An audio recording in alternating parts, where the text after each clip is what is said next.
பரந்த பசுமையான காட்டின் நடுவே ஒரு சிறிய ஏரி இருந்தது. அந்த ஏரிக்கரையில் பல விலங்குகள் வாழ்ந்தன. மான்கள், முயல்கள், மயில்கள், பறவைகள், பாம்புகள், குரங்குகள் என அனைவரும். அந்த ஏரிக்கரையில் ஒரு ஆமை வாழ்ந்தது.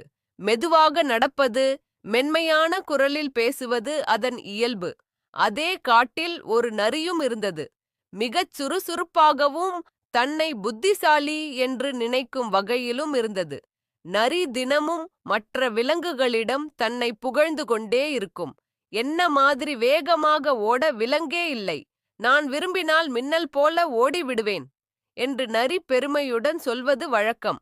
அந்த பெருமையை கேட்டு எல்லா விலங்குகளும் சிரித்தும் சிலர் பயந்தும் இருப்பார்கள்.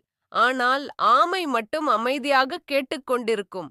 ஒரு நாள் நரி ஆமையிடம் கேட்கிறது, ஏய் ஆமை, நீ எப்போதாவது ஓடியதுண்டா? உன் வேகம் பார்ப்பதற்கே சலிப்பாக இருக்கிறது. ஆமை சிரித்து மெதுவாக சொன்னது, நரி நண்பா, நான் மெதுவாகச் செல்கிறேன், ஆனாலும் நிதானமாகச் செல்கிறேன்.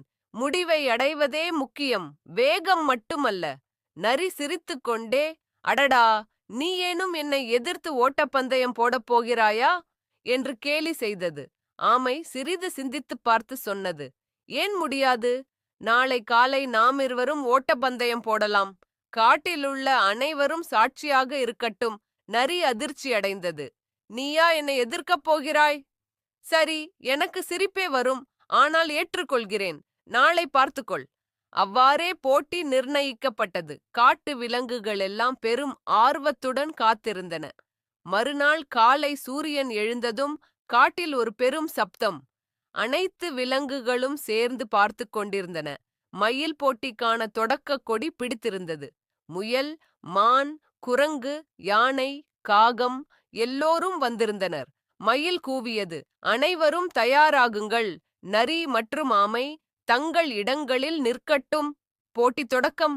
மயில் கூவியதும் 3, 2, 1 ஓடுங்கள் என்று கூறியவுடன் நரி மின்னல் வேகத்தில் பாய்ந்தது.